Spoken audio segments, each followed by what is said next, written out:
इंद्रदेव! देवराज!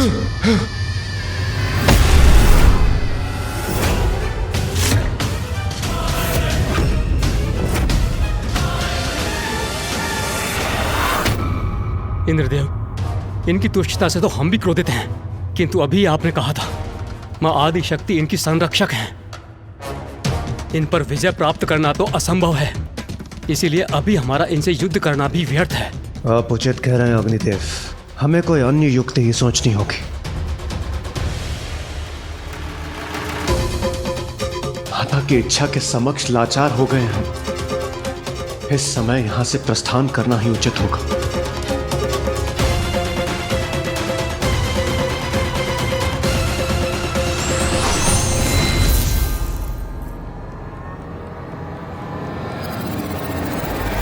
असुर सम्राट की जय! असुर सम्राट की जय! असुर सम्राट की जय! असुर सम्राट की जय! हमारी रक्षा करने के लिए कोटि कोटि प्रणाम माता।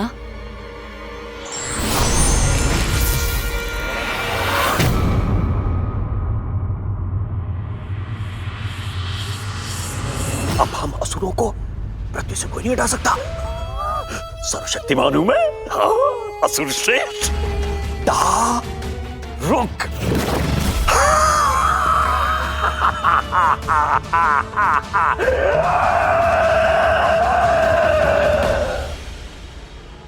आप उन ऋषियों की रक्षा करने में असमर्थ रहे देवराज।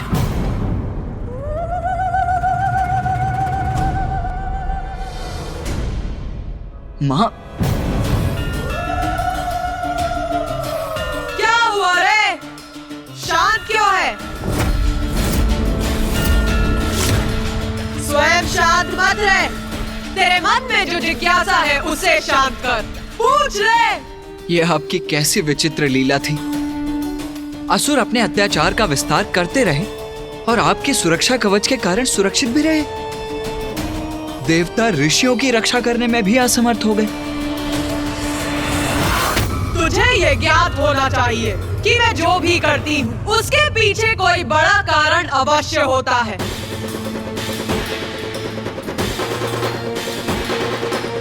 इंद्र, जिज्ञासा शांत करो इनकी। आगे का घटनाक्रम भी बताओ इन्हें। माता के कवच को हम कैसे भेज सकते थे, इसलिए हम निराश और विवश होकर दारुक के वन से चले हैं। किंतु जब हम आपस में विचार विमर्श कर इस समस्या का समाधान ढूंढने और हमारी रणनीति की रचना करने के लिए स्वर्गलोक की ओर बढ़ रहे थे, तभी हमें कुछ दिखाई दिया।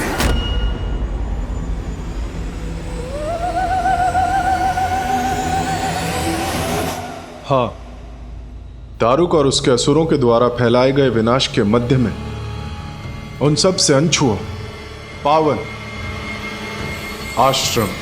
क्या? एक आश्रम देखा आपने? किंतु पृथ्वी पर तो अनेकों आश्रम हैं। यदि एक आश्रम और था तो इसमें असाधारण क्या था?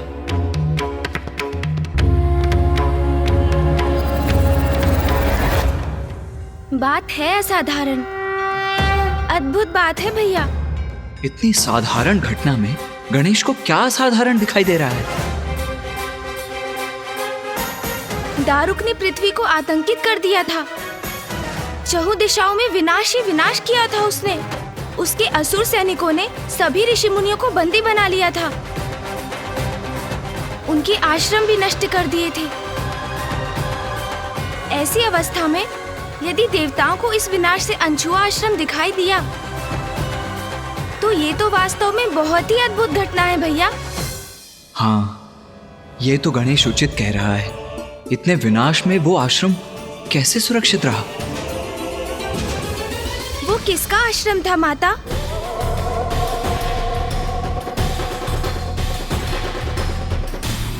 ऋषि और का आश्रम था वो। और वो ऋषि?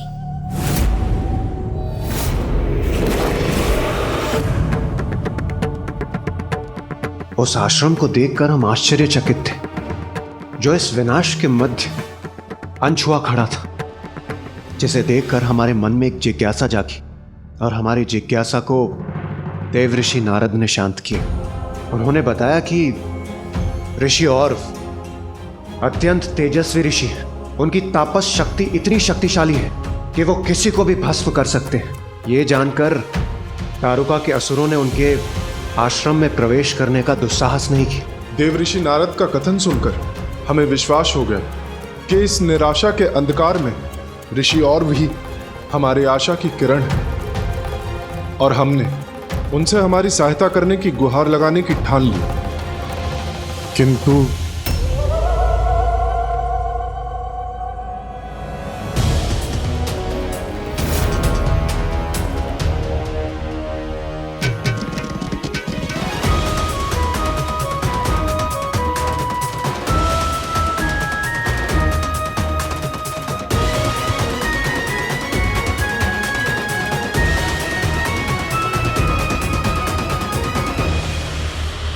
रुको रुको रुको!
सावधान देवराज इंद्र, ऋषि का स्वभाव है क्रोधी। हस्तक्षेप करके ना बनिएगा उनके विरोधी।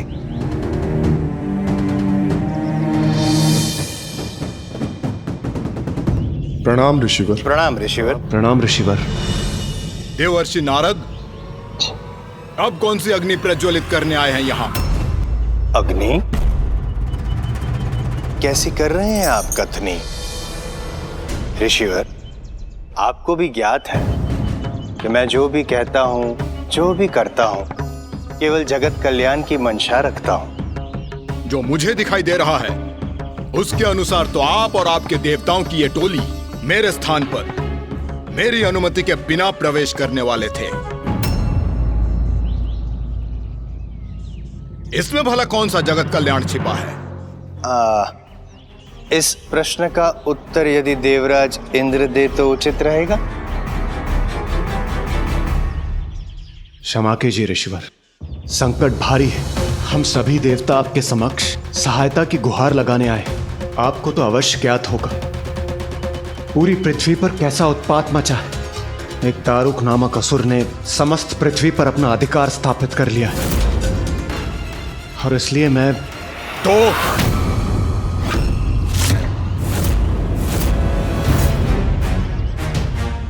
आप सभी देवता तो योद्धा हैं।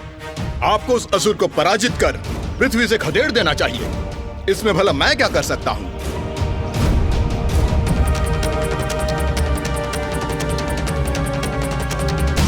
हमने युद्ध किया दारुक से, किंतु उसे पराजित नहीं कर सके। अनेकों ऋषियों को बंदी बना रखा है उसने। निर्बल और निर्दोष लोगों को वो अपना दास बना रहा है।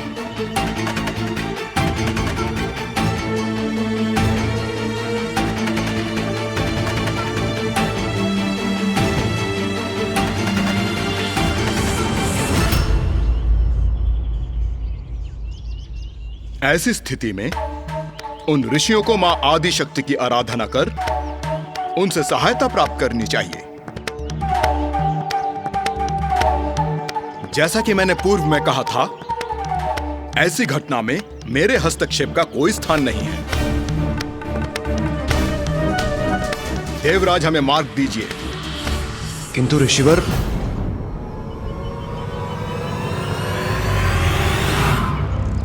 क्षमा ऋषिवर।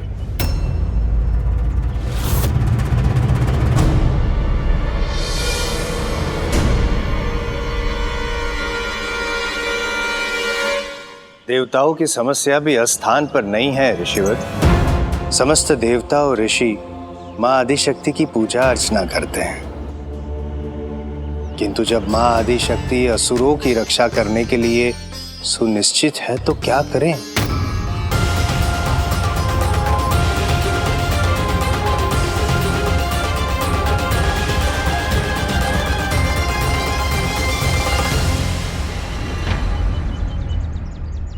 असुर समस्त ऋषियों को प्रताड़ित कर रहे हैं। ऐसे में देवता और ऋषि किसके पास जाके रक्षा की गुहार लगाए हैं ऋषिवर?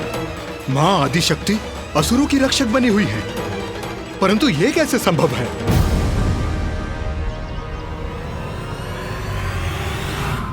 अति उत्तम। अत्यधिक सुख की अनुभूति हो रही है प्रिय। पृथ्वी पर हमारा अधिकार। हाँ स्वामी।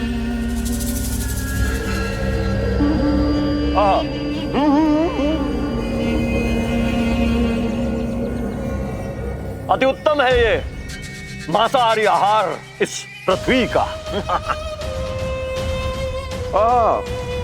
वाह।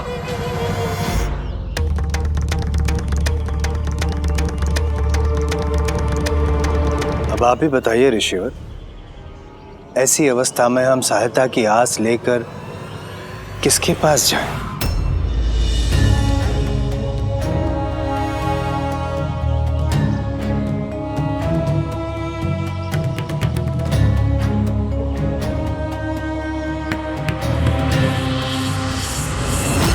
कदाचित ऋषिवर इस समस्या का समाधान करने के लिए समर्थ नहीं है। कदाचित वे स्वयं ही विवश है। इसी कारण हमें इस समस्या में ऋषिवर को सम्मिलित नहीं करना चाहिए। जैसी हमारी नियति, हम कोई और उपाय ढूंढ लेंगे। आइए।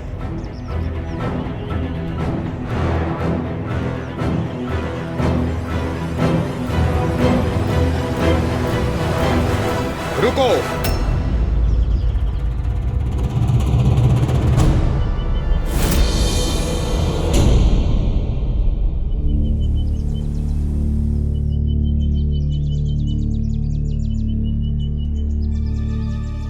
आ गया ऋषिवर। मां आदिशक्ति मेरी और आप सभी की माता हैं। सत्यवचन। यदि उन्होंने असुरों की रक्षा करने का चुनाव किया है तो कदाचित उन्हीं के दिए हुए किसी वरदान हेतु वो विवश हैं, या ये उनकी लीला है जिसे हम समझने में असक्षम हैं।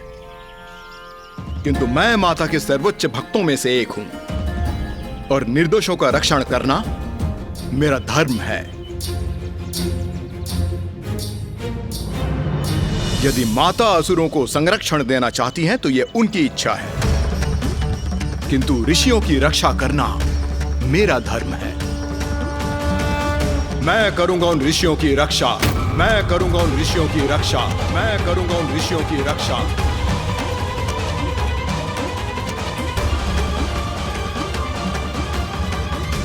आभार ऋषिवर। धन्यवाद ऋषि। धन्यवाद ऋषिवर।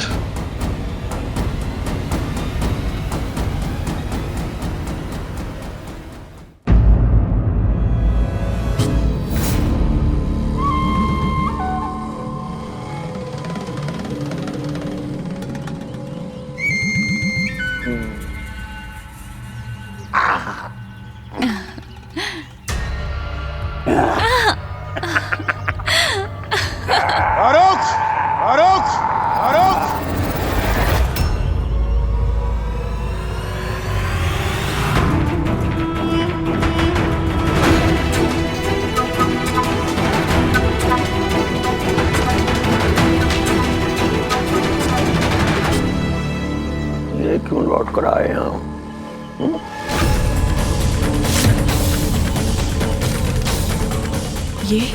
ये देवतागण फिर आ गए यहाँ।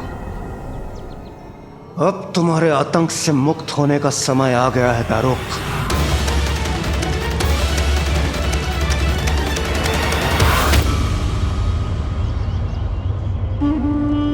देवताओं, प्रतीत होता है कि हमारे सत्कार से बहुत आनंदित हुए हो, तो फिर सत्कार करवाने चले आए। करेंगे, पहले भोजन ग्रहण करना। दारुक, हम देवता अत्यंत उदार हैं। यदि जो कुछ भी किसी से पाते हैं उसे उससे भी अधिक मात्रा में पुनः लौटा भी देते हैं। दारुका, ऐसा क्या कारण है इनका साहस इतना बढ़ गया है?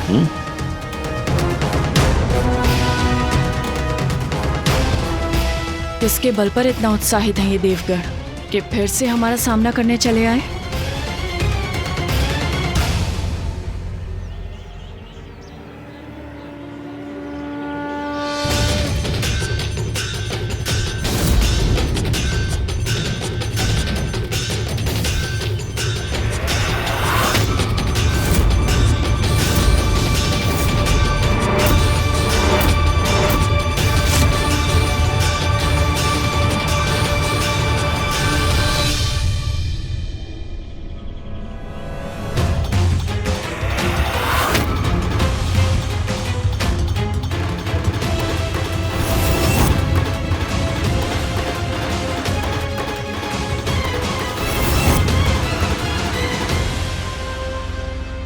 दुष्ट असुर, तुमने निर्दोष ऋषियों को त्रस्त करने का दुस्साहस कैसे किया?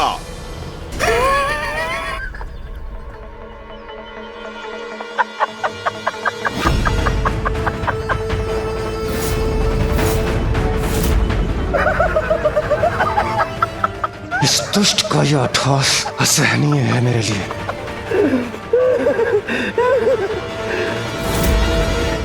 मान गए देवराज इंद्र, मान गए तुम्हारी बुद्धि और शक्ति। अरे तेजस्वी सूर्य देव, प्रचंड ताप से संपन्न अग्निदेव, द्रुत गति से संपन्न वायुदेव, अति शक्तिशाली वरुण देव, जब ये मुझे पराजित नहीं कर पाए तो तुम किसे पगला?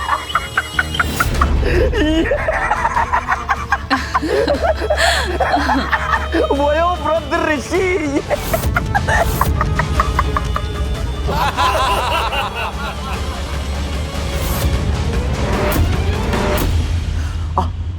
अच्छा।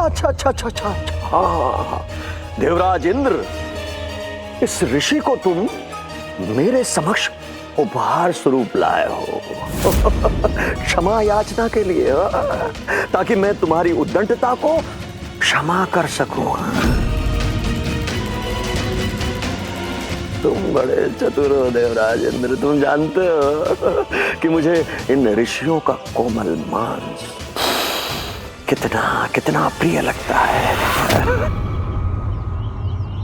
मैं इस उपहार के लिए तुम्हारी उद्दंडता को क्षमा करता हूं।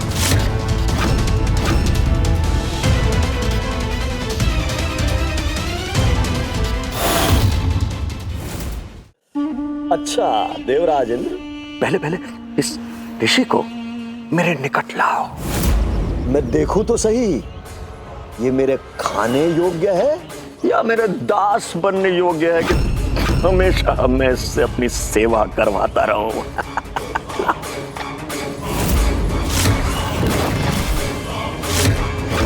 सावधान, कदाचित ये हम पर आक्रमण करने जा रहे हैं।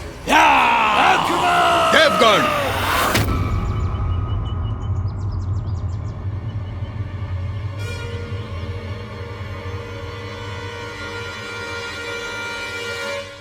इनके और मेरे मध्य कोई नहीं आएगा, कोई भी नहीं। आप सभी समझ गए ना? मेरे इस आदेश का उल्लंघन नहीं होना चाहिए। उचित है ऋषिवर।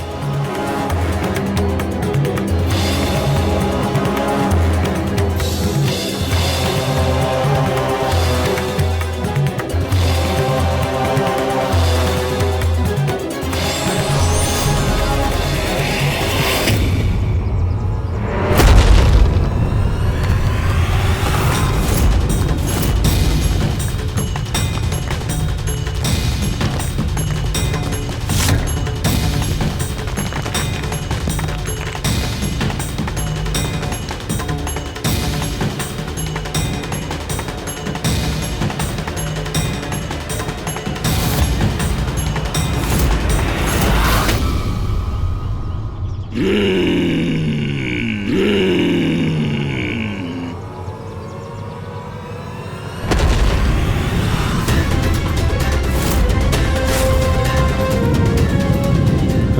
क्या? इस ऋषि ने मेरे सैनिकों को भस्म कर दिया। इन दुष्टों के विनाश का आरंभ है ये।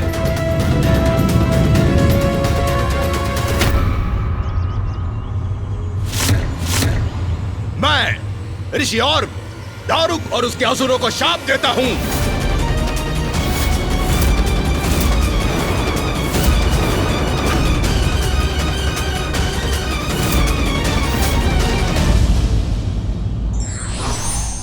अहंकार और बल का मद व्यक्ति के विवेक को हर कर उसके सोचने और समझने की क्षमता को नष्ट कर देता है।